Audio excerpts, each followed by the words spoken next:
So itipiso, yes.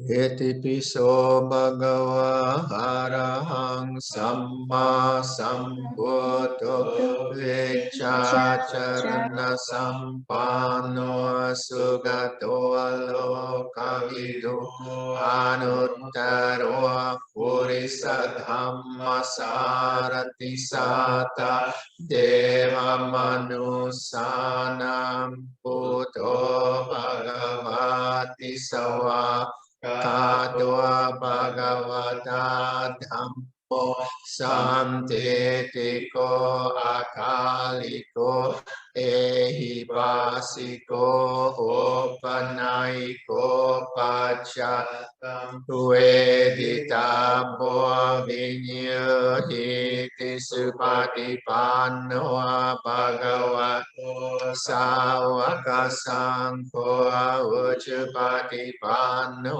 Bhagavato Savaka Sangho Nyaya Patipanno Bhagavato Savaka Sangho Sami Chipatipanno Bhagavato Savaka Sangho Yatidam Chatari Purisa Yugani Atta Purisa Bhukkala Hesa Bhagavato Savaka Sangho Ahuneyo Ahuneyo Atakineyo Anjali Karaniyo Anuttara Punya Ketang Lokasati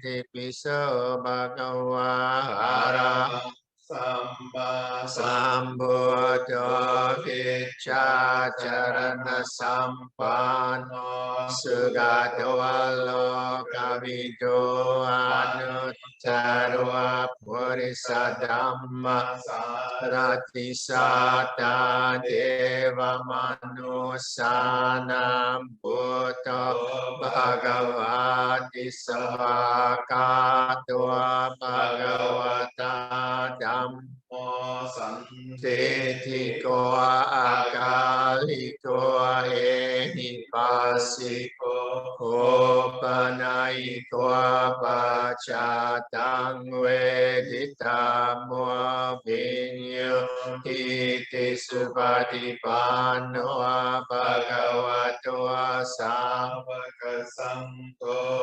Uchupatipanno Bhagavato Savaka Sangho Nyaya Patipanno Bhagavato Savaka Sangho Sami Chipatipanno Bhagavato Savaka Sangho Yatita Chatari Purisa Yugani Ata Purisa Bhukkala Hesa Bhagavato Savaka Sangho Ahuneyo Apahuneyo Dakineyo Anjali Karaniyo Anuttarang Punya Ketang Lokasati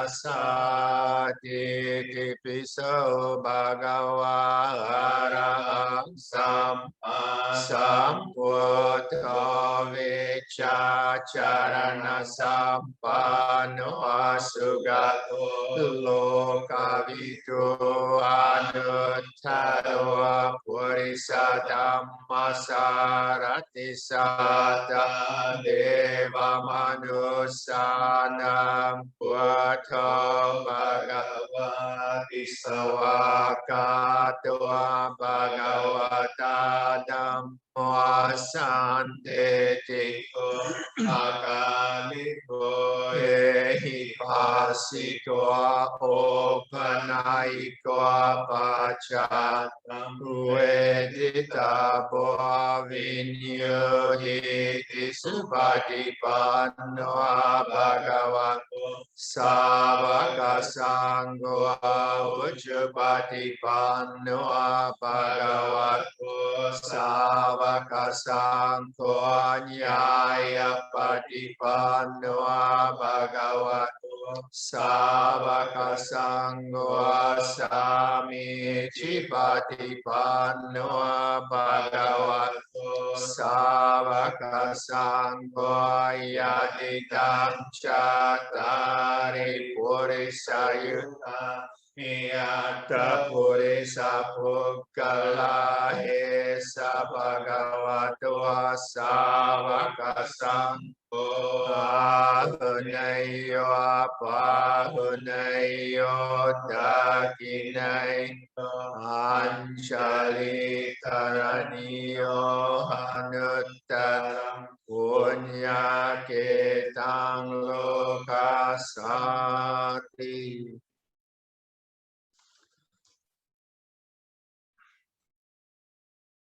All right. So have some meditation, maybe some words before we meditate.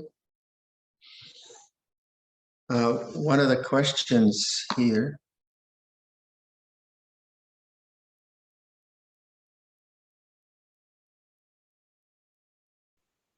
Okay, so this one question.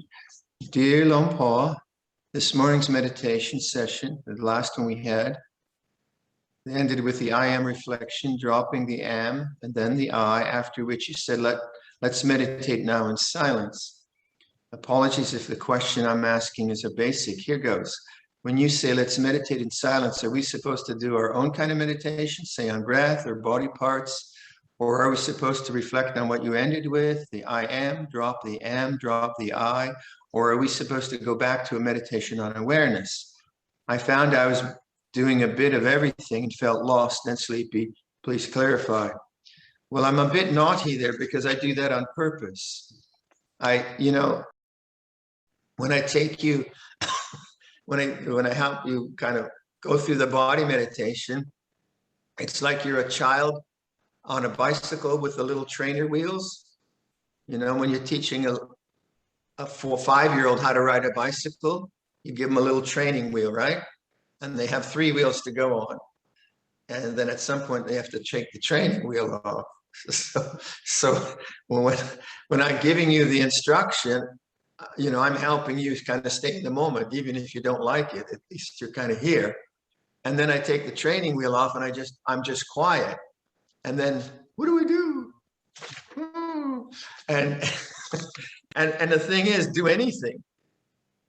It doesn't really matter. Just do something and see what happens. So it's just intention. If you want to, do, all of the above, as they say, you can do all of the above. But it's interesting when you no longer get instruction, what happens? Oh, what am I supposed to do? So I'm not going to answer that, or I can answer it all the above. But you can do the breath. I will answer it, sorry. You can do the breath. You can do awareness. You can just do the sweeping again. It doesn't really matter that much what you do. And I think most people who've been meditating a while, they just have an intuition of what's going to work at that moment. So I think most people, like if their mind is has a lot of emotional material, they'll be really go to the body to feel where the emotions are, like resentment or anger. If there isn't much and the mind's quite calm, they might just do what we call shikantaza. Not that we call, the Japanese call shikantaza, which is choiceless awareness, and the choice is to be aware, but you're not choosing an object. That's one way. That's a very common way of meditating. Or just on the sense of I and dropping the I, and that's very interesting, and just staying there.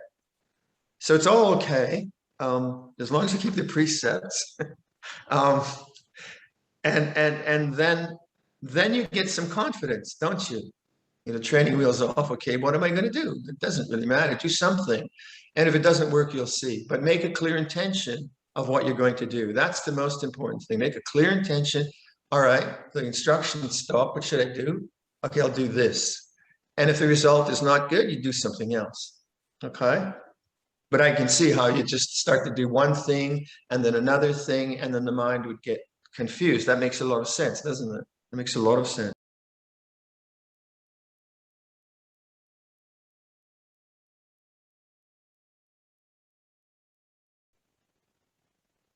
I guess I'll just go through the same meditation, and I'll try to introduce that idea yesterday, that when I look at the picture, when I listen to sound, there's two things. And the question I asked you was, is sound separate from awareness? Thought creates difference. I am listening to a sound. If I drop thought and there is silence, then I can put up a contemplative kind of question, not an analytical question, a question which just let me observe. Is awareness separate from sound? And then I can merge with the sound. But then I can also, I can also say that sound is an object in awareness. So awareness is distinct from sound. This is the kind of idea I'm trying to get across in this. And so I'll introduce that at the sort of end of the meditation.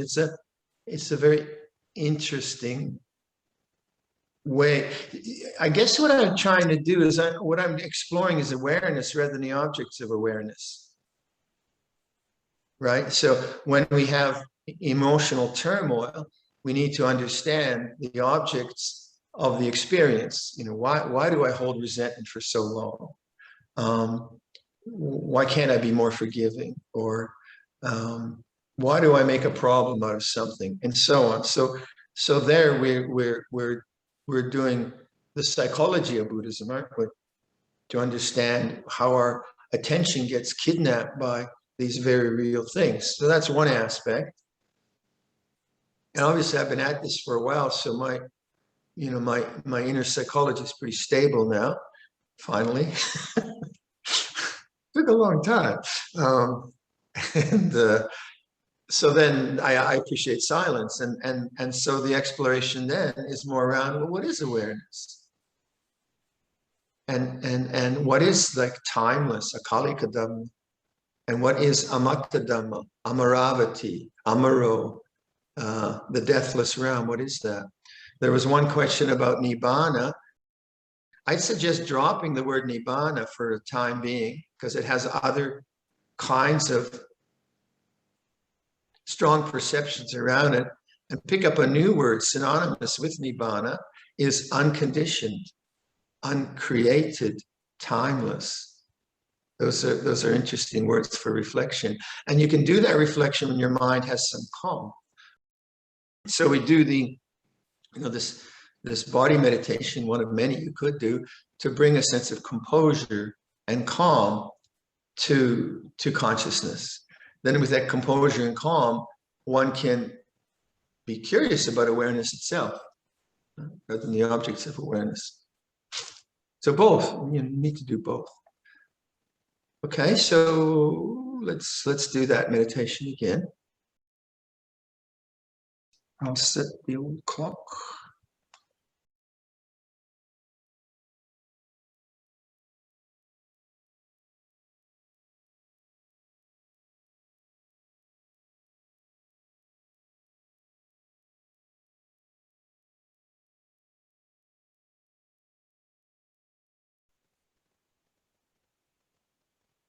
So assume a posture that is as comfortable as you can make it.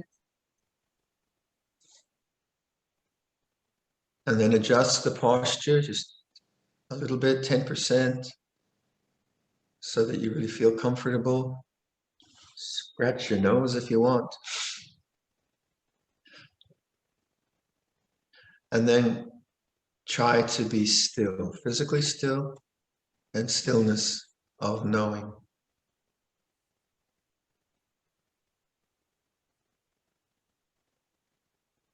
And then as I describe these different bodily parts, allow the sensations to come into consciousness. So one of the questions was, what if I don't feel some of the internal organs that are mentioned? Don't worry about it. Just don't try to create anything. Just know what you are feeling, even if it's nothing. So these are just suggestions. You don't have to look for an experience. You just know whatever experience is there. So there's no searching. There's no trying to find something. So it's very receptive, a receptive, letting things become conscious with a kind of local focus on the body. So bring your attention to the inside of the mouth. Feel the sensations in the floor of the mouth, in the back of the throat, inside the left cheek, inside the right cheek, sensations. Feel the lower jaw. Whatever, allow it, just whatever sensations to come into consciousness. Not looking for something. So don't squeeze your eyes looking for something. Not conceptualizing, relax your mind. Lower jaw, lower teeth, lower gums.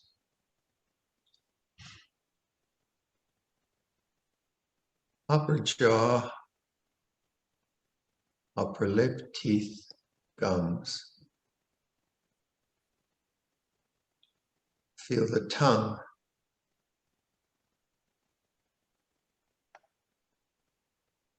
And let that whole area of the mouth become conscious.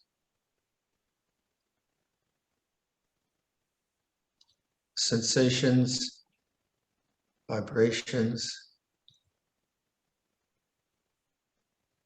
Again, don't look for something. Just allow it to come into consciousness.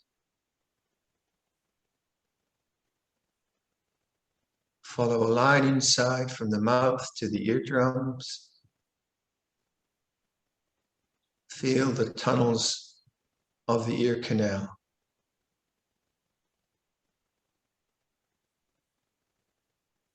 Let that become conscious.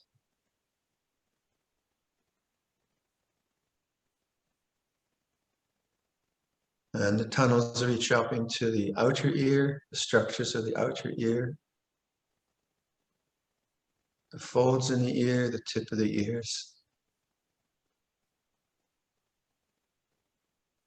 Feel both ears as sensation.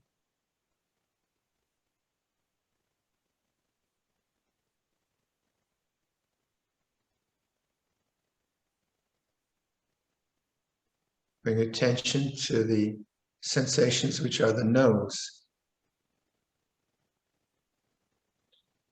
Again, don't squeeze your eyes looking at the nose. Just let that become conscious. The bridge of the nose and the nostrils.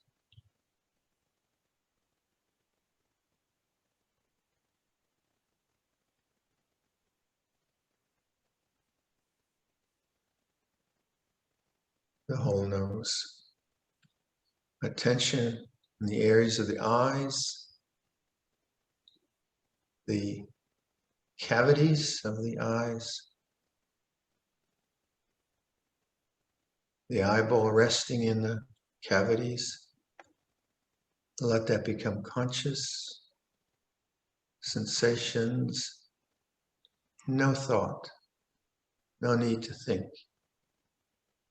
Not looking for anything either, just the way it is. Feel both eyes.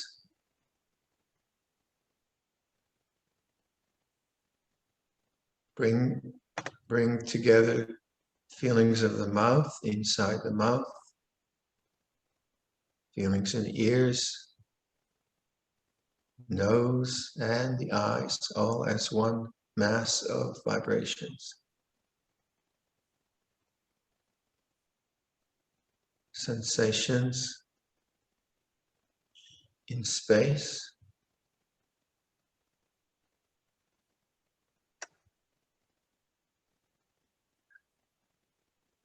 Draw a line behind the eyes to the center of the brain. Feel the brain. Sensations inside the head.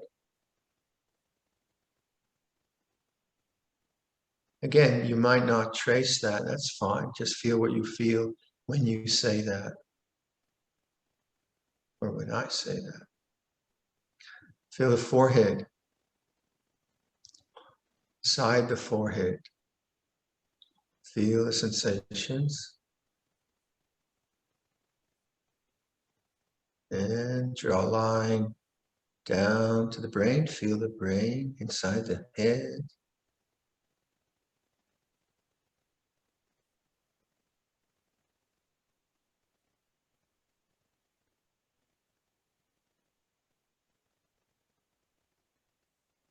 The scalp, and then inside.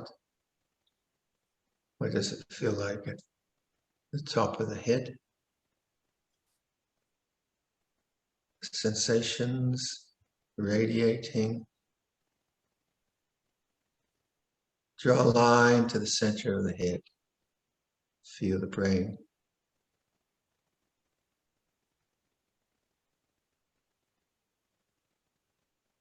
And the back of the head. Feel the back inside the back of the head.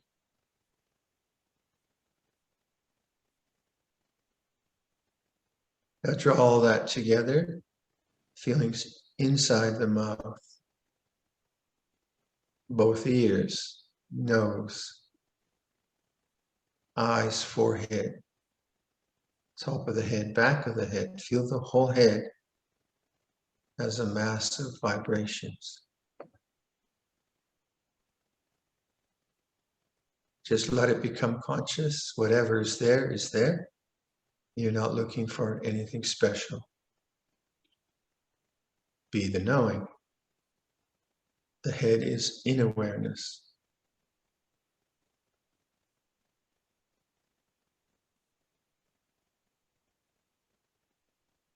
Now draw a line down to the neck. Feel the back of the neck, the sides of the neck, and the throat.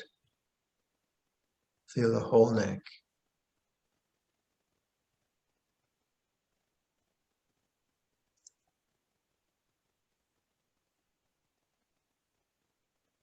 And then the neck connecting to the shoulder. Feel the left side. So the left side of the neck and the left shoulder.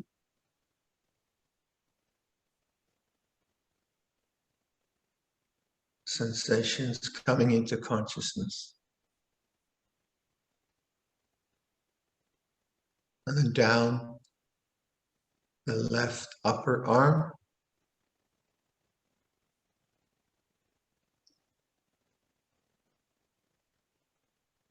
The left elbow.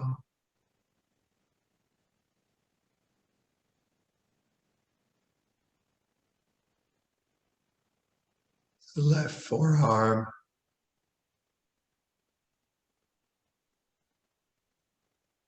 The left hand, the left wrist. Back of the left hand.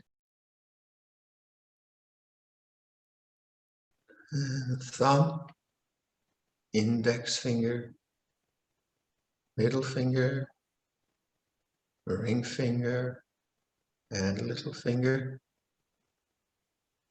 Feel the palm alive with sensation. Feel the whole hand, not as concept, not as an image, but as sensations. Feel the whole hand. And then the wrist, the whole arm to the shoulder, that whole area, neck to hand, on the left side. Let that be conscious.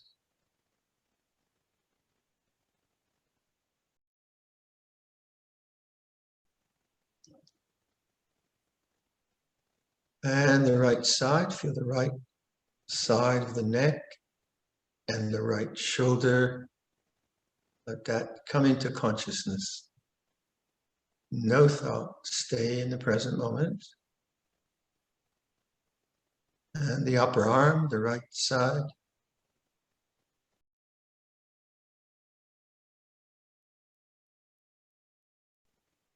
And the right elbow. Right forearm. Right wrist. Back of the right hand. Thumb. Index finger. Middle finger. Ring finger. And little finger. Feel the palm.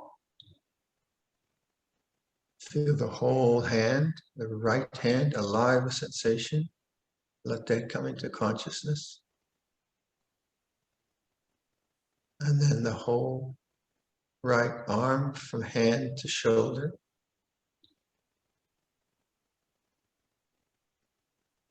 And then feel both arms as one mass of sensations.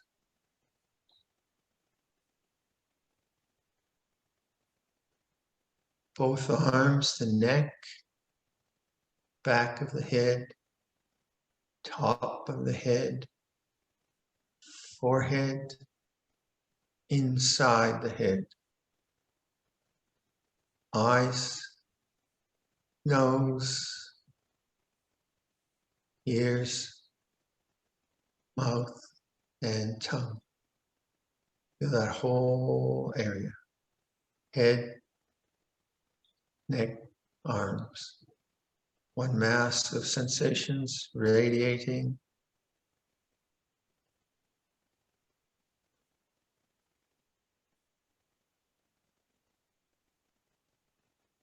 Bring attention to your throat, to the hollow of the throat. Follow a line down into inside the chest area. Feel the inside of the chest on the left side.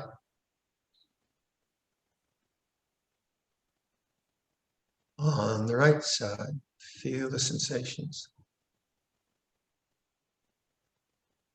Back of the chest. And the front of the chest. Diaphragm, lungs, heart. Feel the organs, whatever you can. And whatever is there, that's what you're conscious of. You're not looking for any specific thing. It is what it is. Feel the whole chest area as sensation, not concept. The abdomen, the belly. Feel the belly. And inside the abdomen, feel the left side.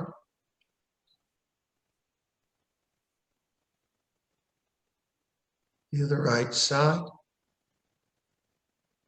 No thought, no need to think. Back of the abdomen area. Front of the abdomen area. And all the organs inside, kidneys, liver, intestine, stomach, all of that. Whatever you feel. Obviously, you don't necessarily can differentiate them. Maybe you do, maybe you don't. That doesn't matter. And let it become conscious what's there. So the awareness is receptive, welcoming, open. Feel the pelvic area, the pelvic bones, seated on the floor, on a chair. The inside of the pelvis, the left side. And the right side. Sensations. Back of the pelvic area. And then the organs, reproductive organs, urinary muscles, and so on. Feel the whole pelvic area.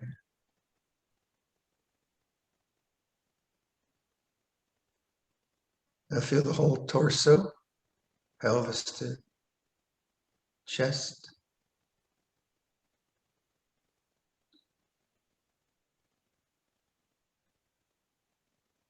Remember, we're not trying to achieve or find anything. It's simply practicing awareness with the body. Torso, both arms, neck, back of the head, top of the head, forehead, inside the brain, inside the head, eyes, nose, ears, mouth, tongue. The torso to the top of the head, one mass of sensations.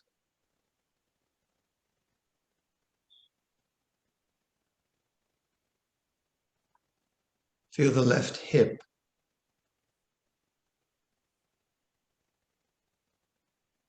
Let that become conscious. Feel the thigh, the left thigh. Feel the knee, the left knee.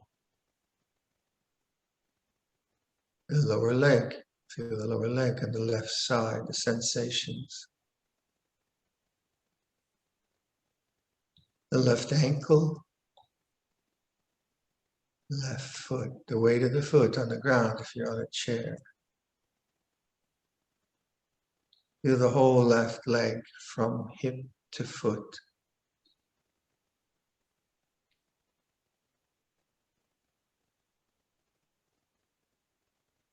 Feel the right hip and the right thigh. Let that become conscious. Let sensations become conscious. Feel the right knee.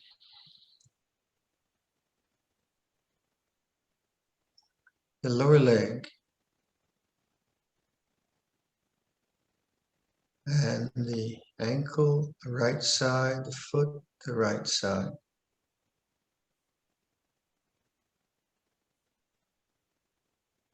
Feel the whole right leg.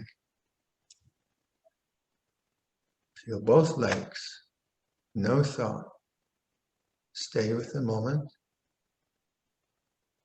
Both legs. Feel the torso, arms, neck, head. Feel the whole body now as one mass of sensations. Changing, radiating.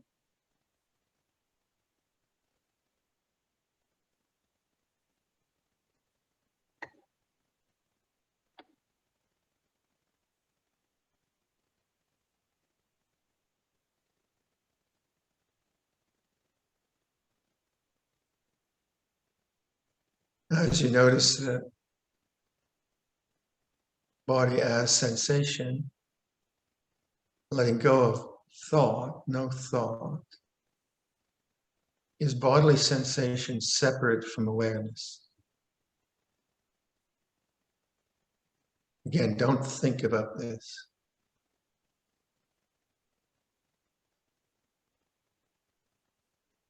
So don't stay set, just merge with the bodily feeling.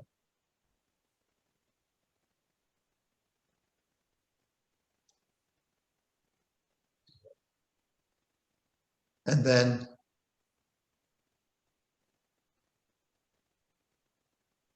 be awareness which knows body in awareness, an object in awareness, distinct from awareness.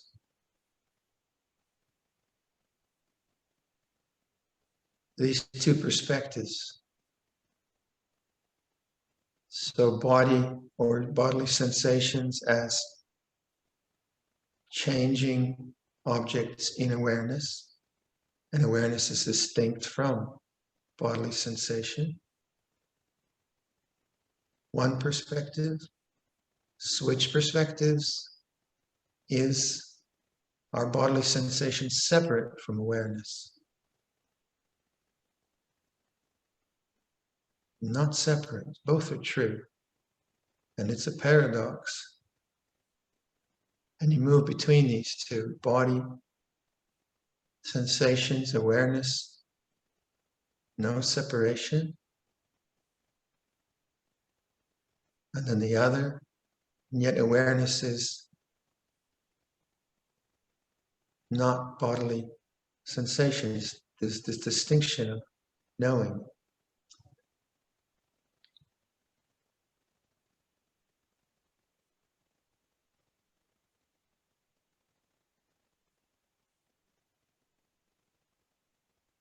Now, bring the thought, I am, into your mind. I am.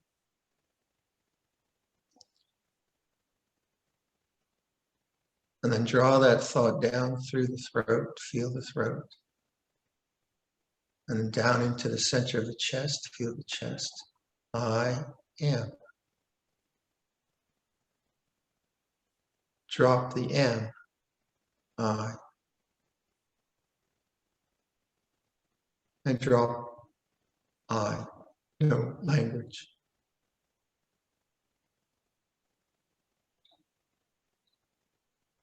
Now be that awareness.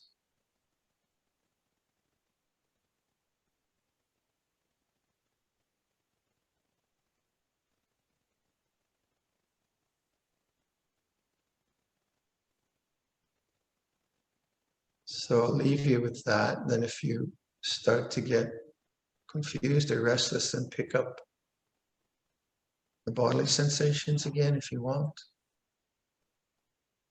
The breath if you like. But you might just experiment with just being with the way things are.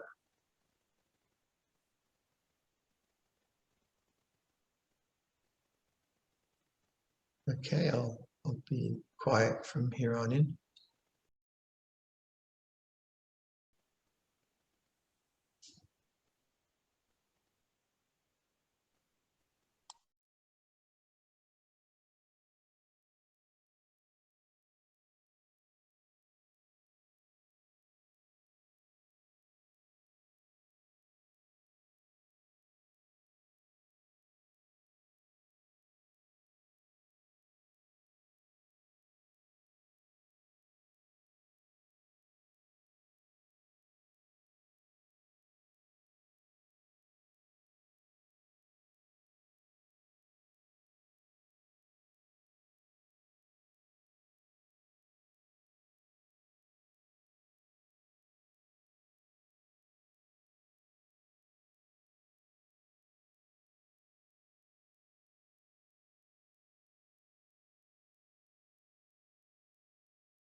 Brahma Jaloka Dipati Sahampati Kata Jaliyan Divaragaya Chata Santi Dasata Parajaka Jadika Ese Dudama Anugambi Mampaja.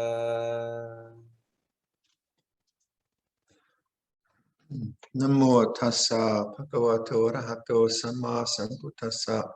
Namo tassa bhagavato arahato samma sambuddhassa. Namo tassa bhagavato arahato samma sambuddhassa. Buddhang dhammang sanghang namasami. So perhaps I could just get to the questions, see where that goes. Some good ideas, perhaps.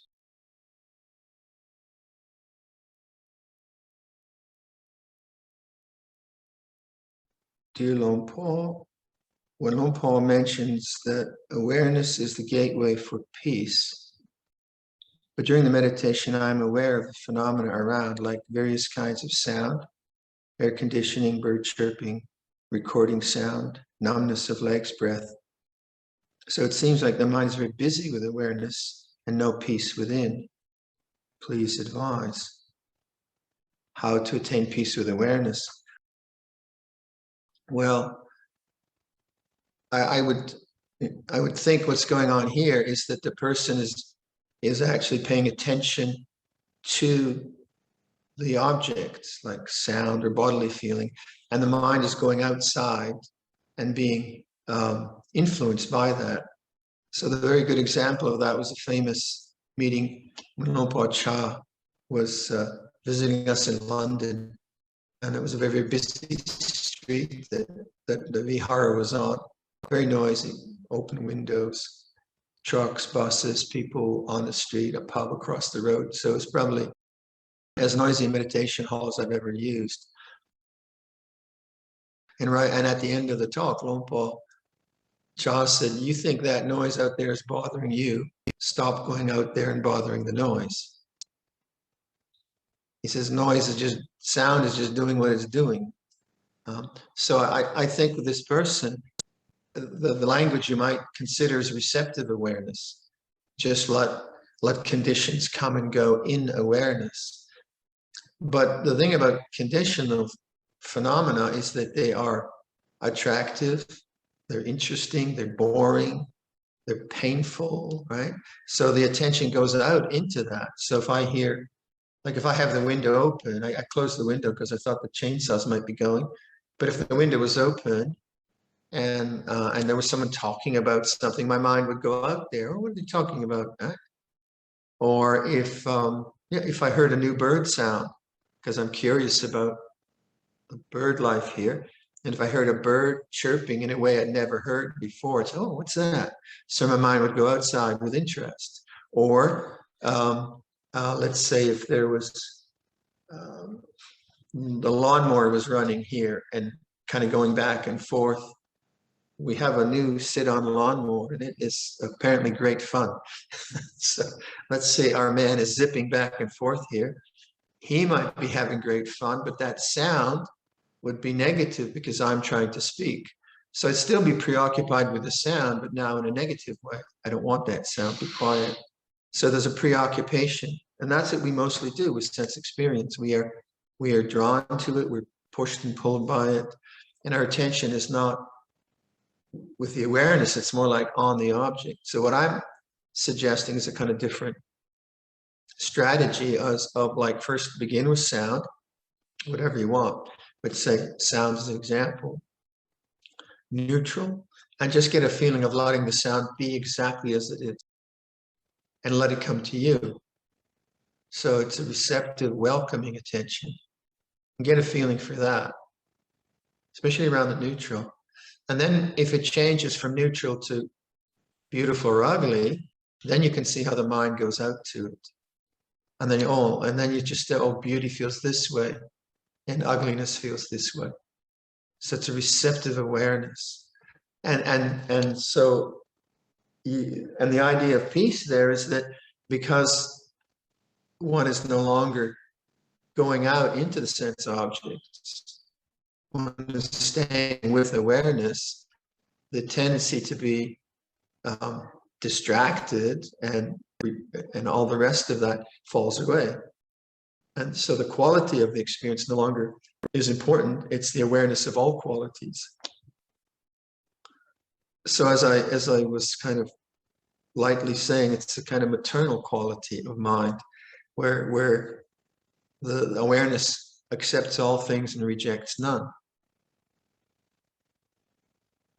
It's very much more difficult with emotions.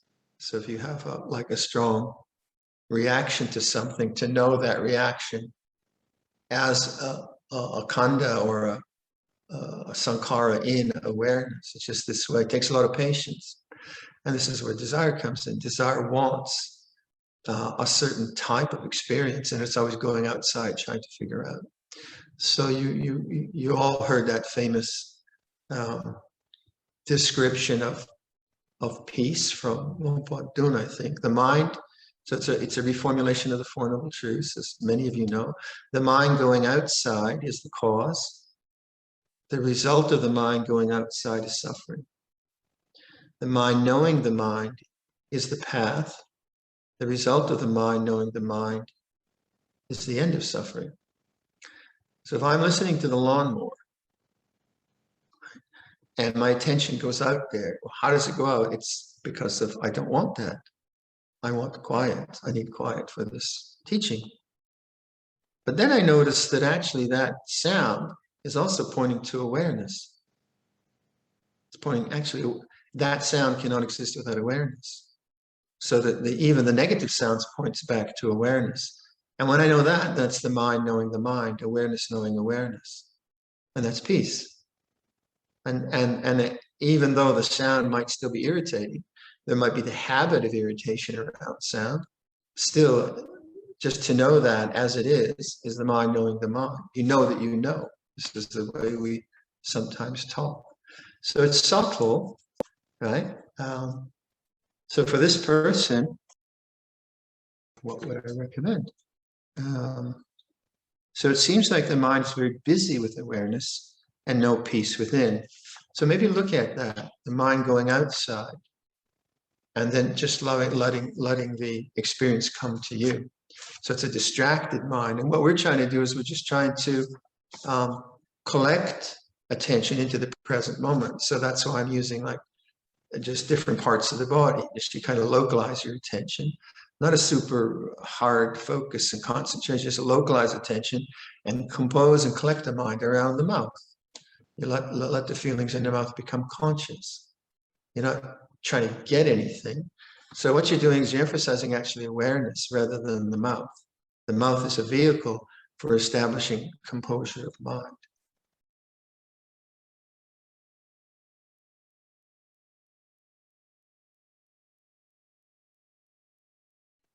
May I know how to cultivate enhanced right view besides listening to Dhamma talks? I found Buddha is the greatest teacher that pointed the path to liberation. But people in other religions also think that their God is the greatest. And they believe that they have right view too. So what's important there is to consider the difference between belief and understanding. So for samadhi, I prefer right understanding as opposed to right view. Right view tends to me, the way I use language, not necessarily like this, but the way I use the language of the word view tends to be a kind of opinion or a belief. So I have a view about, say, rebirth. And that's an opinion because I have no psychic abilities. So I cannot remember any past lives. I can barely remember yesterday. So that's not going to work this lifetime. But I'm not saying that's wrong. I'm not saying rebirth is wrong, but I'm just being honest to say, well, I don't really know.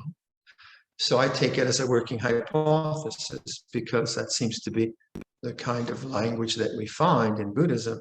But it's not necessary for right understanding. Right understanding for me, that's the way I use samadhi, is understanding why I suffer and the end of suffering. And what is the unconditioned that around those areas. And that's not an opinion. So you can say to me, well, you're wrong. I say, yeah, maybe, but it works. So it's pragmatic. And just as you understand how to boil an egg and you understand how to fry an egg, you know how to do it. It's pragmatic. You know how to do it. So when we take beliefs and we hold to beliefs that the Buddha is the greatest teacher and or that my God is better than your God, then of course we have a law of arguments. Who's right and who's wrong. But if you ask any person, do you feel good when you hurt someone? Well, maybe the person's a sadist, yeah. But most people would say, yeah, I don't really. And do you feel good when you're compassionate? Oh, yeah, that feels better. I don't think there's going to be any disagreement there. When you feel generous, what does that feel like? No, it feels nice. And when you feel stingy and mean, what does that feel like? Well, it doesn't feel that great. And that's right understanding, isn't it? The dana as generosity has beneficial results and cruelty has not beneficial results. And then when you talk about the ultimate, like God and nibbana or the unconditioned, then language gets very, very difficult. So I often on these retreats reflect on a meeting that His Holiness the Dalai Lama had with a group of Christian monks way back in the 90s, I think. And we went to one of the talks, and it was His Holiness was given a piece of scripture from each of the four Gospels, and he had to comment on it from a Buddhist perspective. But anyway, they one of the questions they asked him, if Jesus was here now, what's the question you would ask him? And he said, what's the nature of God? What's the nature of the Father? Right away. Because that's the ultimate question. What do you mean when you say the word God? Or what do you mean when you say the word Nibbana? Is it different? So rather than rejecting their philosophical structure and the language they use, he just tried to clarify, well, what do you mean by Father? Well, we asked Jesus, what is the nature of the Father? And then if whatever the answer is, then he can go back to his understanding, and there's a dialogue. And in that dialogue, it was interesting how, I forget what the issue was, but he said, in your structure, you believe this. In my structure, I believe, we have these beliefs, so we are different. But he didn't argue it. He didn't say he was right or wrong. He said, just in this structure, this is how language is used. So what is right understanding? Well, for me, the first and foremost is when the mind is awake to this moment, whatever it is, then there is understanding. And that's for me not a statement about this moment, that it's a good moment or a bad moment. It just, it really is like this, as Luang Por keeps reminding us, it's like this. And that to me seems an understanding. You're present, you know what's going on. And from that right understanding, and right in this sense, not that it's morally the best stance or it's right as opposed to wrong. It's right in the sense that it's present. It is like this. Now, this moment might be different for you.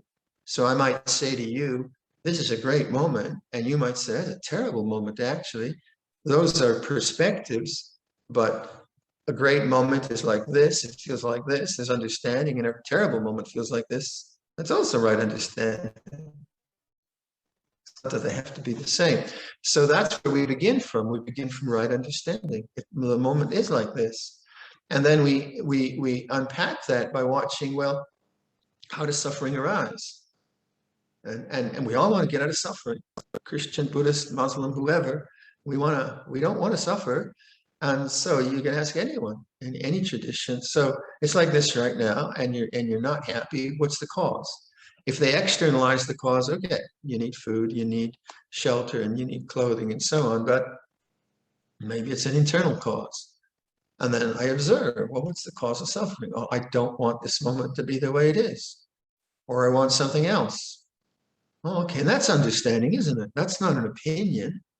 That's not me saying, well, the Buddha taught suffering. It's like existentially valid, right? Yeah, that's true. And then if I follow that through, I say, well, yeah. So then how, like the Ajahn Chah is saying, the noise outside is just doing what it does. Stop going out there and bothering it. Okay, what's the end of suffering? It's accepting that noise is this way. And then I say, oh yeah, peace feels like this. I let go of the desire to have quietness in the shrine room. Peace feels like this. That's understanding. That's not an opinion. And no one can take that away from you. You say, well, if you don't believe this, and that, you're going to suffer, maybe. But I know this works. So that is where you get confidence, where it becomes a pragmatic way of living your life, understanding life, and is not just an opinion. So where Buddhism would fail, I think, if you left it as a belief, if you left it as an opinion. So sometimes you get fundamental Theravada Buddhists. You know, they say only Theravada is right, everything else is wrong. How can they possibly know? You know, who are they to say? And so there's a conceit that arises, or you get people saying, well, we have no God. We just do anatta. And what does that mean? You know, when people haven't even defined the word God. And that's all belief. That's all separation, conceit. So, you know, you can have Christian fundamentalists or Buddhist fundamentalists. And I don't know about you, but I find it very boring because they just kind of caught in a kind of cultural, I think, cul-de-sac, and they're not reflective. So we believe in Nibbana, you believe in God. Bas. What does that mean? So, but this is the beauty of His Holiness when he comes into these interdisciplinary, interreligious discussions. He draws out them. What do you mean by that word? What do you actually mean by that? Or do you know that? Have you experienced that? Well, this is your experience. So in that, you've probably heard me talk about this, but there's a very interesting exchange there. And they described the resurrection. No, yeah, resurrection, I think.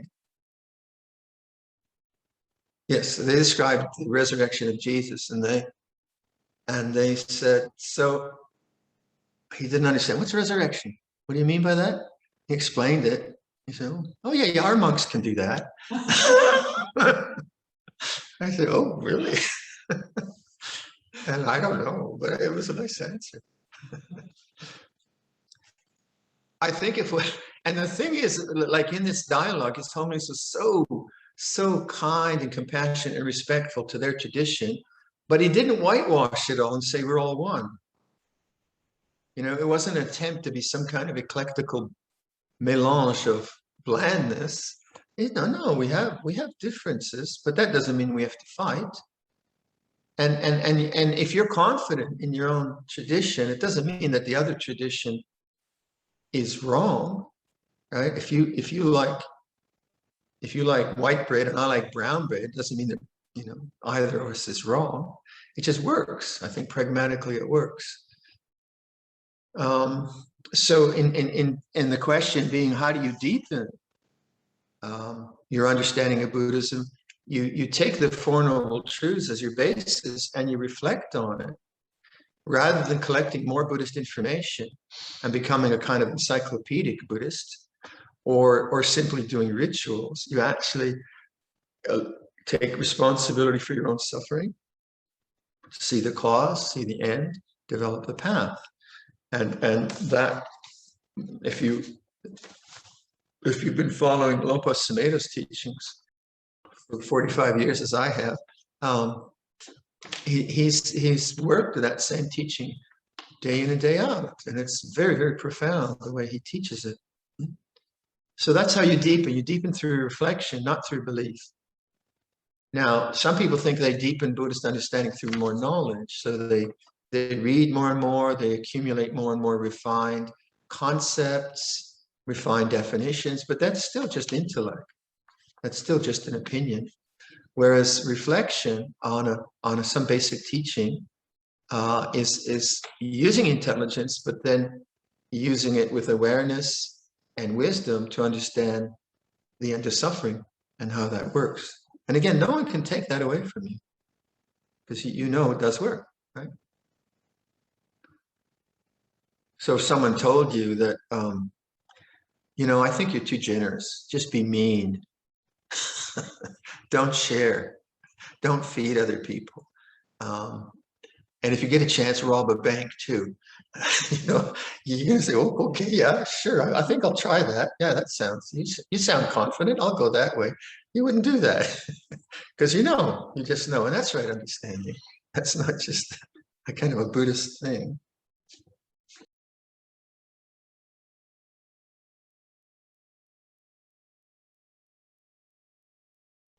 Right. So I think I answered this one. Thank you for your teachings and guidance. In yesterday's guided meditation, during the time you mentioned becoming aware of sensations of internal body parts, I was not able to feel sensations of the inner organs, etc.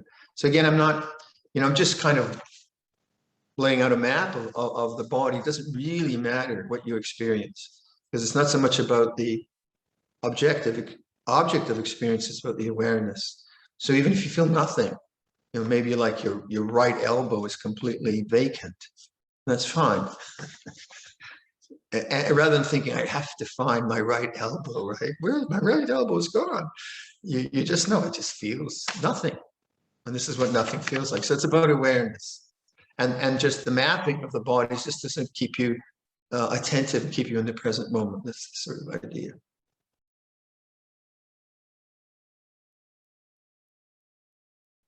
When being with awareness, and you see the objects as they are, does this awareness have the quality of equanimity or metta?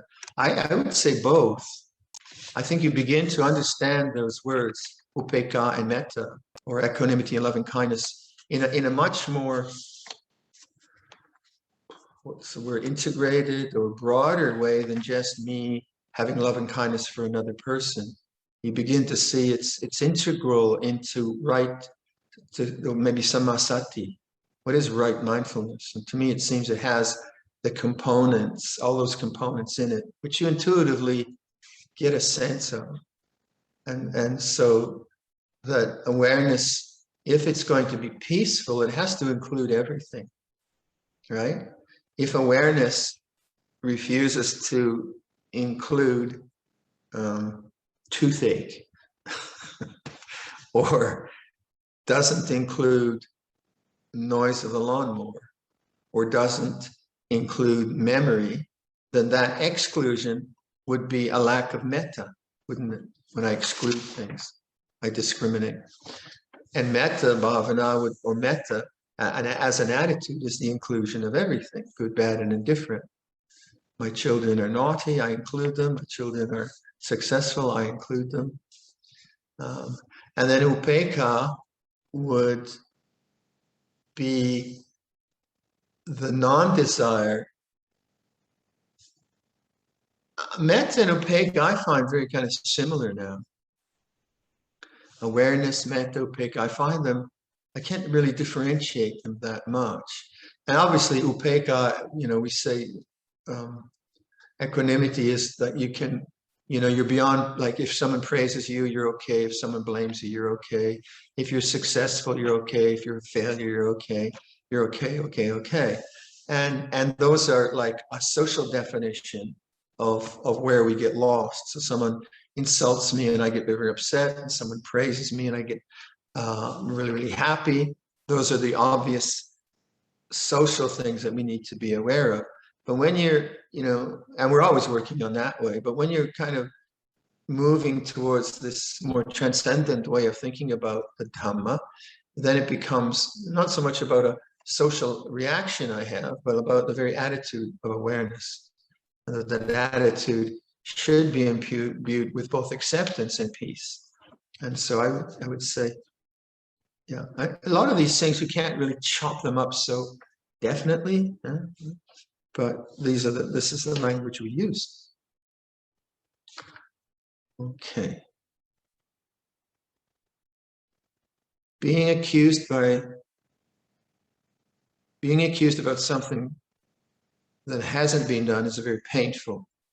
Whenever this sensation has arisen, the memory of the incident is also arises, followed by the mind so attached to the narrative story, and more anger develops towards the accusation.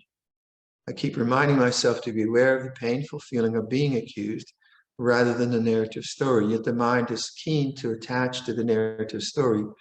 How to let the mind be more relaxed and be in the present. Right, so that's painful. And it, very much depends on what the person has developed up until that point. So much of these reactions are habits. They're not bad, they are as they are, but it's not simply one narrative. It's the way that the mind has reacted to this particular kind of incident time and time and time and time and time again. And that gives it this sort of momentum of this kind of reaction. So both there's the strength of the accusation, which is not horrible. No one likes to be accused of something they've not done. And there's the strength of the previous reactions. So the strength of those previous reactions we call vipaka karma, resultant karma, right? And quite often when you hear the word vipak, say in Thailand, we say vipak gam, it sort of implies it's from a past life, maybe. But you can also see the resultant karma, vipaka karma, of karma being intentions, that if each time such an incident takes place, I've reacted in a certain way, I can't expect suddenly for the whole thing to stop because I'm aware of it. In fact, that's just the beginning, being aware of the patterning, the beginning of the work. So then the work comes up, recognizing the patterning, and then how do I create the causes where this won't be perpetuated in the future? Yeah. So if I go back to, so let's say someone accuses me falsely, and I feel very defensive and it's not fair, and I've done that many, many times before, then it happens, but now I'm more aware, right? Now I'm more conscious. Now I know how to make it conscious. So I would say, take the narrative and think it through for a couple of sentences, like really, really hate the person. I mean, really hate them, but keep the precepts. Don't kill them, but actually make conscious the feeling of hatred. And this is what happens with, all of us want to be good people. We don't want hatred. And so quite often we're very judgmental about our own hatreds.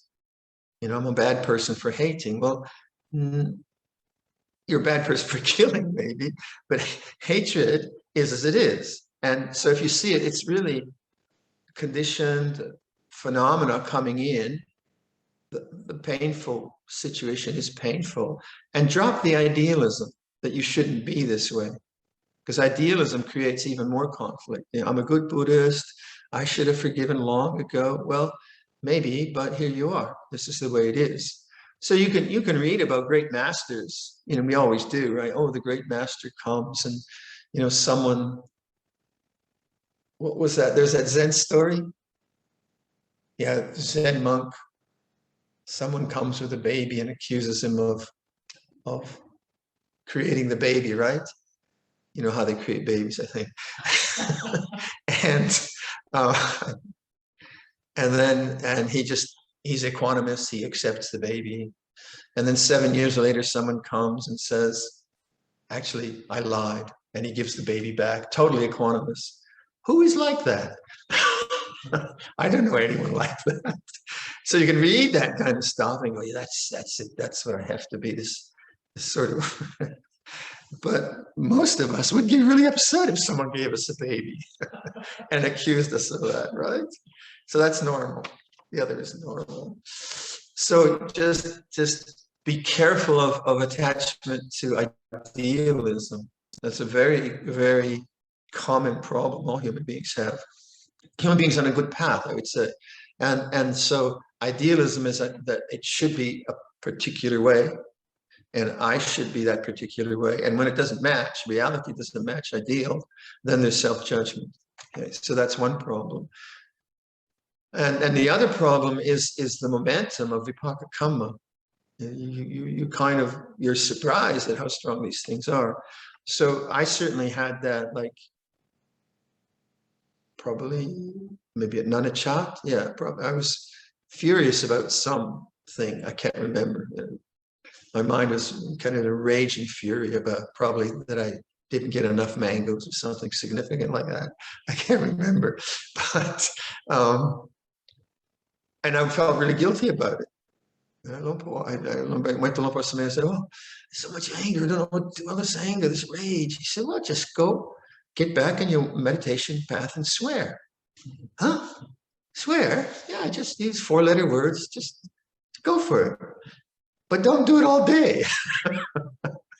And sure, I mean, it was such an obvious solution, right? Oh yeah, I'm just trying to get rid of this. So then I didn't do it too loud so that they didn't throw me out of the monastery, but I would just bring up the language of anger, which wasn't very pretty. And then I'd let go of the language and I'd feel the anger. I just really notice it in the body. Oh, that's what anger feels like. And that's awareness. The mind now knows the feeling of anger rather than being the guilty person who shouldn't have anger, but does have anger, all that complexity around it. And then go off again, and I just say some crazy words, and then, oh, anger feels this way. So the vipaka kamma was coming up into consciousness now, because in the monastery I couldn't distract, and I couldn't really blame anyone because everyone was actually a very good person. So my anger had no real target that I could believe in. And I just had to sit with it and be with it. And then it slowly wore out. And that's the idea of I think, purification, that you have the stream of consciousness and gets engaged to these things, and it's not really your fault, right? You think about it, you don't wake up in the morning thinking you're going to be really angry as an intention. And if you are, don't do it. But it doesn't work that way. It works that the anger gets stimulated for some reason, which is very embarrassing to you or whatever. So the idea of purification is that it's not that you are doing purification, you are doing awareness. And by doing awareness, this vipaka kamma, this habitual fears and anxieties, they begin to be known as objects rather than being the subject. And as they're known as objects, then the fuel of this stuff begins to burn away. And there is a burning. So as I always say, I had that mostly with fear and social anxieties. Terrible. And I just had to bear witness to it. But I wasn't trying to get rid of it and trying to become a purified person. I just knew that awareness was the way for this vipaka kamma to change. So I was always doing the same thing, awareness of change, awareness of this feeling. And then because there wasn't attachment to that fear began to wear away. And then the mind was free from fear. And now if it comes up again, it doesn't very often, then I just know it so well, it's not a problem. So awareness allows for this sense of vipaka kamma kind of going away from consciousness. Ajahn Sumedho's famous line is that consciousness is the escape hatch. He used that a lot at Chithurst. Don't try to get rid of stuff, just let it become conscious. Now, if I'm verbalizing my anger deliberately and hurting people, well, that's attachment. That's obvious. So most of us don't do that. I mean, we might lose the plot and yell at someone every now and then, but we don't plot the demise of people, like you're going to bump them off because they did this to me. Most of us are on the other end of the scale. We're on the scale of self-judgment and guilt and idealism. So the middle way would be to recognize that this is vipaka kamma, this is stream of consciousness presenting itself in ways which are very unfortunate and ugly, but there you go. And so you have all these practices of like patient endurance, compassion towards your own suffering, allowing things to be, non-attachment, non-grasping. And the word for attachment, upadana, is also the word for fuel. So you can see if I feel anger and then I think I shouldn't be angry, that's attachment.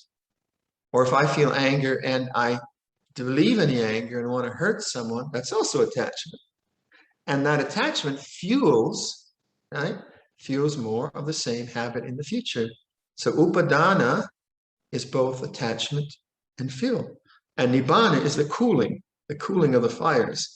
So as these fires of vipaka kamma come up, you more and more, you take refuge in Buddha knowing Dharma. Buddhang saranang gacchami is, oh, I know, this is just vipaka kamma, be patient.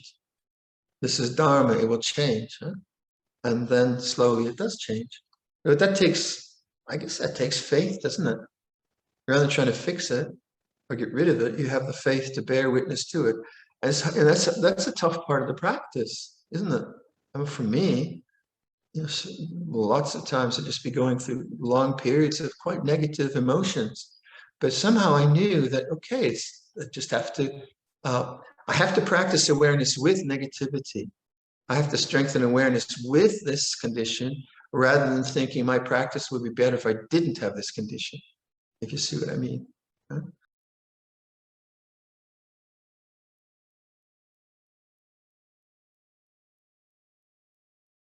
I wish to understand the phrase about Dhamma, beautiful in the beginning, beautiful in the middle, and beautiful in the end. Well, I've heard many translations of that, but when I tasted the Dhamma, it was beautiful. I don't know if I'm where I am now. Am I in the middle or am I still at the beginning? I'm not sure. No, I know I'm at the end. You can look at it that way. I haven't really parsed that one out too much.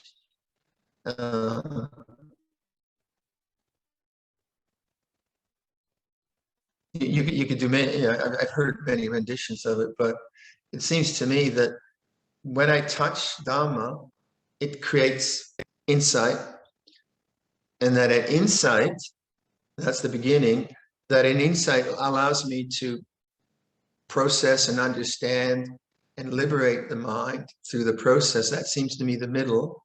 So if I take the example of fear in my own life, you know, beginning to see that fear is an object, is a dharma which arises and ceases, was tremendously helpful, more than helpful. So that's the beginning of the dharma of fear. And then working through it, I had to trust that this works. And even though the experience wasn't beautiful, the trust was, I had a way, I had a path of practice. And then as I see the mind free from fear more and more, that's delightful. That's the most obvious delight in that way. So you could look at it that way. Many ways that you can look at this one. So, you know, create your own way of doing that. There's not, a lot of these things isn't just one definition. There's many ways to look at it. In your opinion, what are the differences and similarities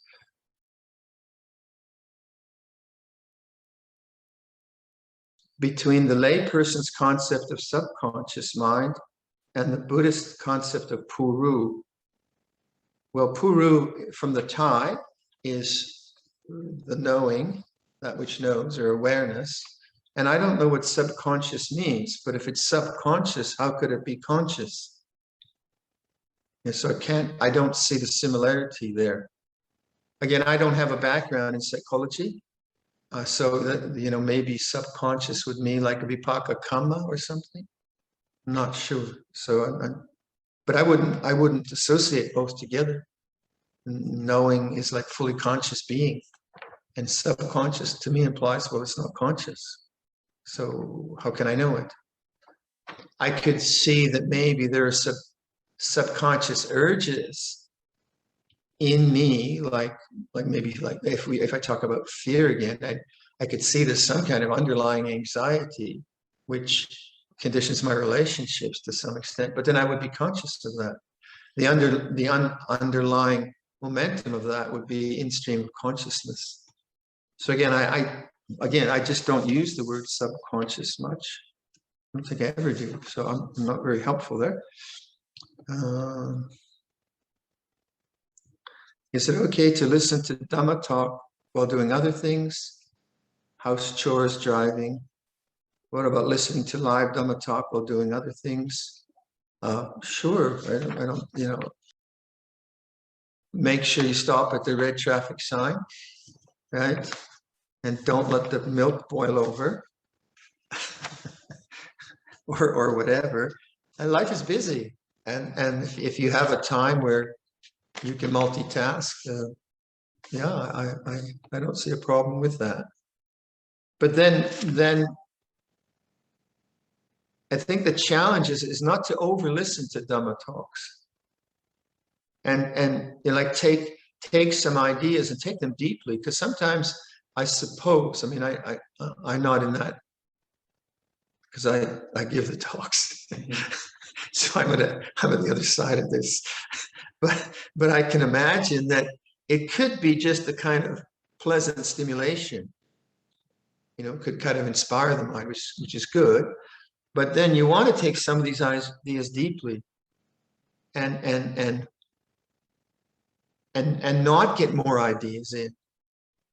You want to write some of these down and then follow them through, because different teachers will give different angles on the Dharma, and so my question to this person would be, that's fine, but how do you deepen anything in a Dhamma talk that was significant?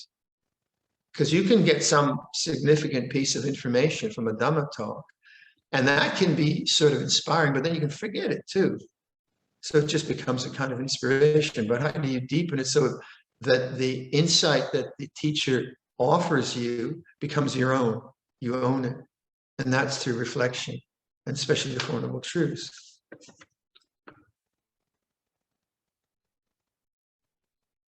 If I'm experiencing suffering due to rashes in the whole body that causes itchiness, what is the right meditation towards this feeling? Calamine lotion, I suppose, or antihistamines for antihistamines. So do your due diligence with a doctor, first of all, right? Because that's your best shot at it. That's why we have medicine. Having done your due diligence with the itchiness, then I should think sitting might be, it could be quite powerful, where you can lift away from the body and know itchiness as a sankhara, and look at the desire to scratch. And if you can look at the desire to scratch and know itchiness, you've done a huge thing, because that's the basic paradigm of suffering, itching and scratching, isn't it? You want something, you get it, that's the scratching, but then you itch again. So in the body, that way, that would be quite a powerful experience. And what you'd be looking at is, well, the body sensation is like this, and the desire is to scratch. And you'd have to say, obviously the adhitthana would be to not move. Not moving would be really handy there. So the itching comes up, and then don't scratch. So I have like a bit of psoriasis on my legs, and I inadvertently just find myself scratching my leg. Don't do that. Stop. So itchiness and rashes are very kind of compulsive kinds of things. But in meditation, you could probably learn a lot about how do I sustain awareness of something that is very filled with desire. Itching is filled with desire, and not attached to desire and just know the itchiness, which could be quite edifying. You could probably learn a lot. But maybe sitting posture wouldn't be that helpful. Maybe you'd have to do walking. I'm not sure. I try doing the lying down meditation as per your instruction, but as soon as I lie down, boing, I am out like a light. How do I counter that? Well, that's common. And what you could do is when you recover from the lights out, go to the toilet, wash your face, have a cup of tea, start again. Do it when you've had a rest, start again. And then the second time, you'll probably find you're restless. That, you want to move. And that's when the meditation starts to pick up, because the stillness is the posture. And in the stillness, now that you've had a rest, probably get the opposite. I want to shift, or I want to roll over, or whatever. And then if the lights go out again, right? You wake up, go wash your face, go to the loo, have another cup of tea, and start again. So you want to do it, when the lights can stay on. But that's very common, and it's an experiment to do, not to just relax or to fall asleep, and that's what that posture is always about for us, relaxing and falling asleep. It is a relaxing posture, but sustaining awareness in it seems to be a challenge for many people. And I found with the monks, and I talked to them, at first they kind of don't get it, and then they try, oh, hey, and then they tell me, yeah, I got it. What do you get? Well, you're there. You haven't lost the plot, or the lights didn't go out. And then it becomes a really, I think, important part of your posture toolkit. You can go to that posture, and then obviously when you're sick, or like sometimes you be kind of physically tired, but your mind won't really want to sleep. You lay down and or you wake up early. So again, I think I sound like a salesman on that posture. So then I talked about when I stopped the instructions, I talked about that.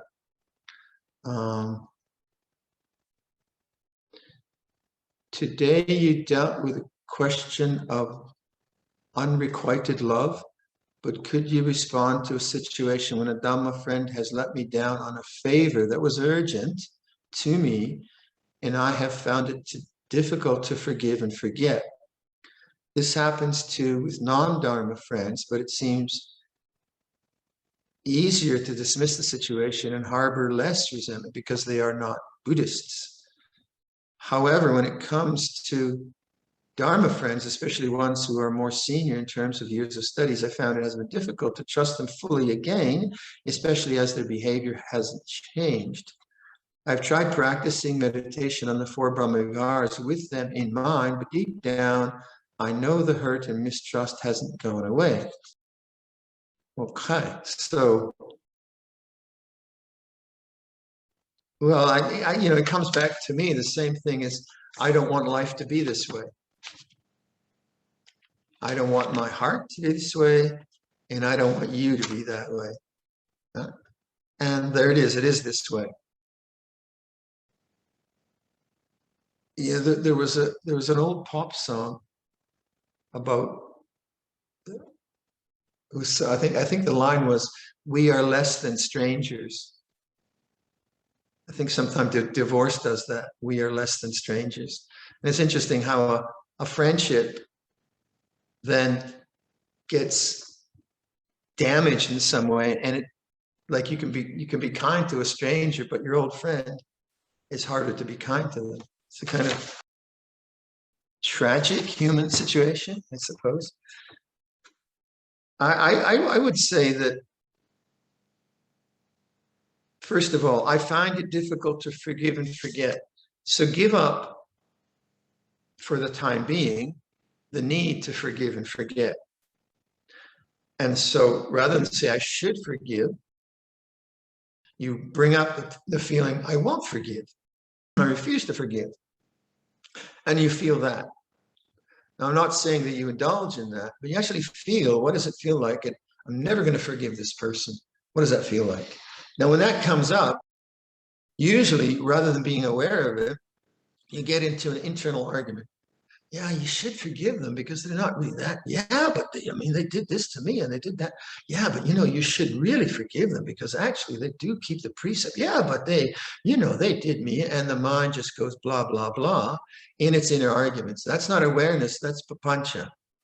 That's prundang. That's attachment. So when you hear that inner argument going on in your brain, you say, well, wait. That's thought. What does this situation feel like before I think? And then you feel it. And then if you want, you enunciate it. I hope this person drops dead. I didn't mean to say that. But that's what you hope in some deeper sense, right? But you'll never do it. But it is a feeling, right? And then you make that conscious, and you'll never do it. You make it conscious. Oh, this is a murderous impulse. or some lesser degree of that. And then aversion feels this way. Then you're in contact with the way things are. You know what that is. Memory, memory is always memory.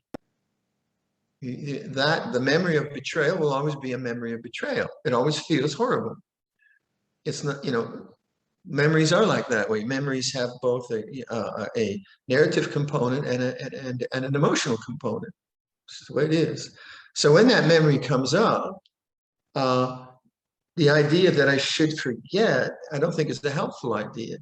The idea that you say, oh, memory feels this way, to me seems like dharma. What's the dharma of memory? It feels this way and has this kind of anger component. Then it's out front, then it's conscious. And then if you just witness the memory as a feeling, and just say, well, what does this memory actually feel like? You ask a question. Rather than panicking and trying to get rid of it and rectify it. No, make it conscious. Okay, this memory feels this way. And then it will want to go to the narrative. And rather than getting rid of the narrative, you say to yourself, yeah, that's the narrative, but where is it in my body? Where is it in the heart chakra? What does the mood feel like before I think about it? So you're inquiring, and that's making it conscious. But then the power of that memory begins to be lessened because you know it as a memory as opposed to a reality which you have to rectify. And also the knowing the anger as an object, that begins to abate because you are no longer resisting it, saying that you shouldn't feel that. And that opening is what we call metta bhavana, accepting this difficult situation as it is. That's what metta is. It accepts all things. Whereas if you perceive metta bhavana to be, may he be well, may they be well, I hope they drop dead. No, may they be well. You're not being authentic to actually what you're feeling. You're just trying to cover over the real feeling of being hurt. And you're just kind of whitewashing it with some kind of Buddhist stuff. But that's not going to liberate you. That'll just make you more constipated, right? And so what you want to do is actually make conscious the feeling, and that is what metta is about. It's accepting the way things are now. And then in a stream of consciousness, because you're accepting things, that anger, when it is accepted, becomes less because actually you're dealing with now with metta, the metta of acceptance. Whereas the other is simply repression. I shouldn't feel this way, may they be well. It makes you feel like, well, that's what a Buddhist should be doing, right? And you don't kill them or hurt them, right? So you practice right speech, but that won't liberate your mind. Whereas if you make it conscious, don't be afraid of it. It can't hurt you. It's not who you really are. That's going to be afraid. You're not anger. You're not these things. These are stream of consciousness events. So once you get in touch with these things, they have less and less power. And as they have less and less power, you intuitively know how to handle it. You get better and better at it. I found it has been difficult to trust them fully again, especially as their behavior hasn't changed. Well, they don't deserve your trust. That's fine, but just don't hurt them, right? If we get a contractor here who cheats us and we pay money, so far so good. We've been pretty diligent, but if that happens, I'm never going to hire the guy again, but I'm not going to go around hating him. There's a difference, right? So due diligence on a worldly level is when someone is not trustworthy, don't trust them. But then maybe you think, wow, that must be lonely. When people don't trust you, that can't be a nice space to be. Maybe you can get into their mind. Maybe they're available to be Kalyanamitta, maybe not. So that kind of trust is worldly trust. And then the trust on the transcendent level is trust and awareness. So we have two trusts going, right? Trust, trust in Allah, anti your camera. So in this case, what is Allah? Allah is awareness. I'm going to get shot for this. And then the camel is your worldly dharmas, right? Or whatever you want. So trust in knowing the way things are. And that openness is metta bhavana. And things will work out from there. So I don't want the world to be this way. I don't want my heart to be this way. I don't want them to be this way. But there you go. It is this way. Suchness. That's right. That's the first aspect of right understanding. It's like this. It feels horrible. And I don't want it to be that way. Everything will unravel from that. I hope. Some think meditation is the route to Nibbana. So the teachings focus on samatha and vipassana meditation, looking for the nimitta and the jhanas. Please advise. This is a very difficult topic, and it's very historical in Theravada Buddhism. So, and Venerable Amar Siri helps a lot with this because he's got a good background in Indian philosophy and the development of some of this language. So, the word nimitta, we were just talking about this earlier, the word nimitta in the texts originally was an indicator or a sign. So, greed is an indicator of unwholesome state of mind. Anger is an indicator of an unwholesome state of mind. It's a nimitta. Dana is an indicator of a wholesome state of mind. Correct? Yeah? So nimitta had a kind of very general sense to it.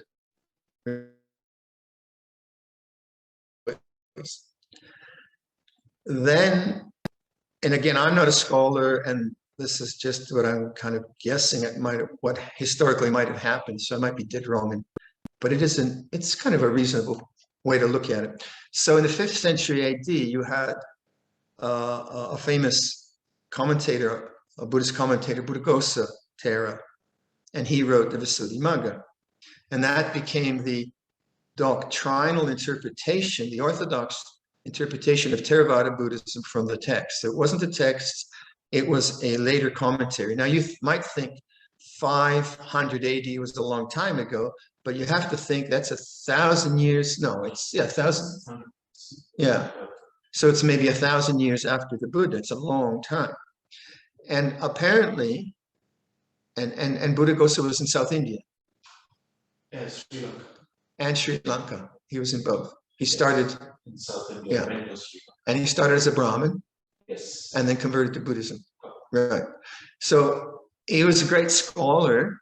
And in that time, there was a large competition between the different sadhus and Brahmins and different religious organizations, very competitive, and they were borrowing each other's ideas. Yeah. And the idea of nimitta and jhana was introduced into the Visuddhimagga around then. Before that, the word jhana wasn't used as on the idea of absorption. It was used more like a meditation, and it's used in many ways in the texts. And so when you have in the Sanskrit, you have dhyana is the Sanskrit word for the Pali word jhana, and it means just meditation. And the word absorption comes in later. If you look at chan in the Chinese, chan in the agamas, chan is defined as, chan is the Sino way of saying dhyana. So it's a Chinese way of saying dhyana, and that also means meditation. And then Chan becomes Zen in Japan, and that also means meditation. So the use of the word jhana as absorption became orthodox, but a lot of, and the way orthodoxy works is the written texts are what get passed down. The scholars pass it down, as opposed to teachers like Ajahn Chah. He wasn't a scholar. So whatever the Ajahn Chahs in our tradition who weren't writers and scholars, whatever they said about that didn't get written down because it's what the scholars say. So then, if I have this right, so because the word jhana got defined in orthodoxy as absorption, but absorption into an object cannot give you insight into the way things are because you're absorbed into an object. How can you notice the way things are? So then I think from Burma, the idea of vipassana came, vipassana meditation, which was called insight meditation. So you have this division of samatha and vipassana. You get these two things going on as separate things because the word samatha, samadhi, got defined with jhana. But the original ideas of samadhi, we think, some of us think, is just collectedness, composure around the way things are. And then with that composure, you can understand the way things are. So certainly samadhi is important, but how it's defined is, well, to me, it seems controversial. To others, it doesn't. So if you define samadhi as composure or collectedness, then that can also be a basis from insight. It doesn't have to be separate. And this is how Ajahn Chah taught me. He said, samatha vipassana, they're not different. You know, it's like when you pick up a log, you get both ends of the log. You don't get one side. So I samatha vipassana idea. I just kind of went to Thailand. I didn't know anything, and I ended up in Ajahn Chah's monastery. And then only latterly did I say, you know, I asked people, why do you say you do vipassana? Why don't I could never quite figure out what people were talking about.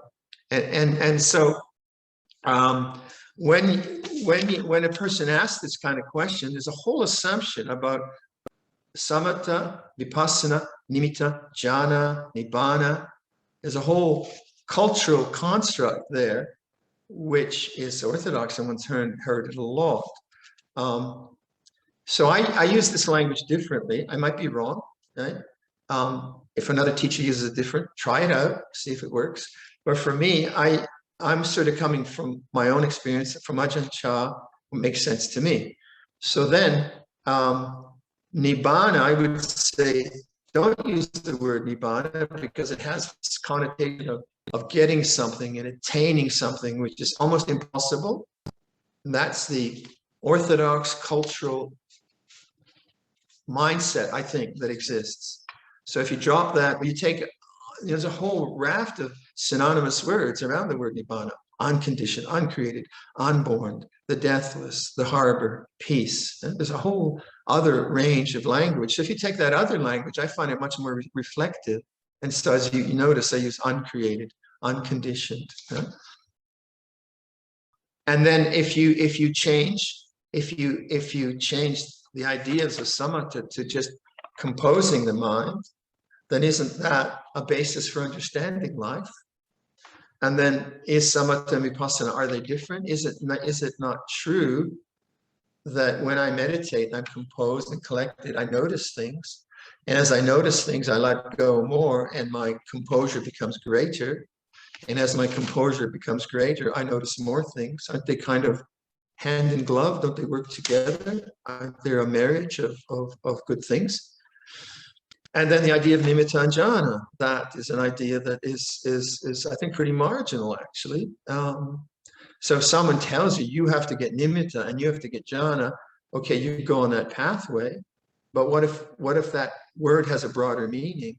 It has a different kind of meaning. Then it changes the whole question, doesn't it? It changes the question from this kind of orthodox way of operating to something which to me is more immediate. And this is the way Ajahn Chah taught. You know, he rarely taught like you have to get this stage, then you have to get that stage, then he never taught like that. What do I remember? He said, why are you suffering? Right? I be in pain in my knees. I'm suffering because it's painful. Okay, look at the cause. And so why, he didn't like create the perfect conditions for samadhi practice. He'd break up samadhi practice. So if you heard Luang Por Sumedho give a talk a few days ago, and in that he says he was becoming quite successful in his meditation, as we were calming down, and Luang Por Cha takes him to this village celebration full of noise and smells and really, really disturbing to his meditation. And he was, oh, Luang Por Cha wants me to see something. So rather than letting him be tranquil and meditate, he says, well, wait a minute. How are you in this cacophonous, confusing, dusty situation? And Luang Por Sumedho could see that he's attached to the tranquility. Ah, that's what Luang Por Cha is teaching me. So in the beginning, he found it really, really irritating. Oh, why am I here? This is ridiculous. I want to be meditating. And then, oh, no, wait a minute. This is meditation. Cacophony feels this way. Irritation feels this way. It was a quite interesting story, wasn't it? Yeah, I enjoyed that. So anyway, with these kinds of words, they can be very controversial. It's not for, to believe or disbelieve, and you don't want to get into arguments, but you want to get your own confidence. What works for you? This works for me. The other way of talking, maybe it works for another person. And then as a practitioner, you try out different teachers, and the ones that work, fine. Several ones that work, fine. But you don't have to kind of say one person's right or wrong. You just say this is pragmatic, this is effective. At least that's what I try to go. So one more. In following your talk now, I felt there were two levels of awareness. One that can include objects and the other that is deeper, having nothing there and is not mixed with the first, like oil and water. But in all this, there is still a separate me knowing these two types of awareness. So I still do not understand the awareness, if Luang Por could kindly advise. Well, this kind of question, I think you have to wait. And what happens with the mind, it gets kind of doubtful about something which is quite refined. And then you try to figure it out.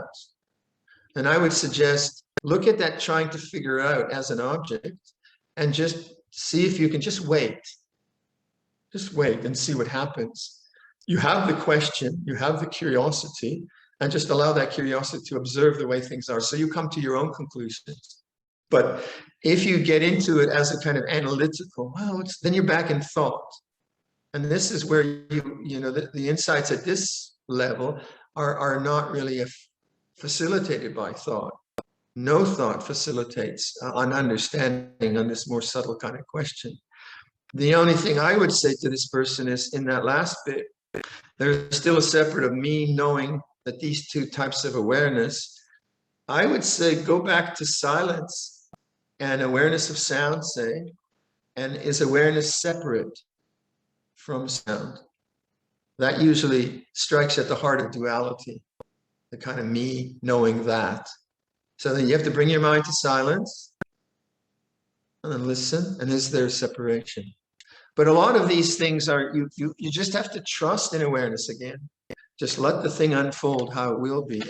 And I mean, we are analytical people. We use analysis. We use thought a lot. So it's our sort of main go-to place. But here, I think analysis will get you too much into thinking, too restless, to trying to figure something out. So just don't know. I don't know what this is about. It just feels this way. And in that trusting, usually, you figure it out at a different level, at the level of just acceptance, maybe. So I think I'll don't. Very good questions. Thank you. I guess that's sufi, huh? That's sufficient.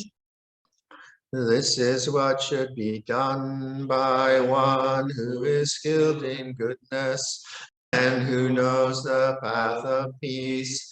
Let them be able and upright, straightforward and gentle in speech, humble and not conceited, contented and easily satisfied, unburdened with duties, and frugal in their ways, peaceful and calm and wise and skillful, not proud and demanding in nature. Let them not do the slightest thing that the wise would later reprove, wishing in gladness and in safety. May all beings be at ease, whatever living beings there may be, whether they are weak or strong, omitting none, the great or the mighty, medium, short or small, the seen and the unseen, those living near and far away, those born and to be born. May all beings be at ease. Let none deceive another or despise any being in any state. Let none through anger or ill will wish harm upon another, even as a mother protects with her life her child, her only child, so with a boundless heart should one cherish all living beings, radiating kindness over the entire world, spreading upwards to the skies and downwards to the depths, outwards and unbounded, freed from hatred and ill will, whether standing or walking, seated or lying down, free from drowsiness.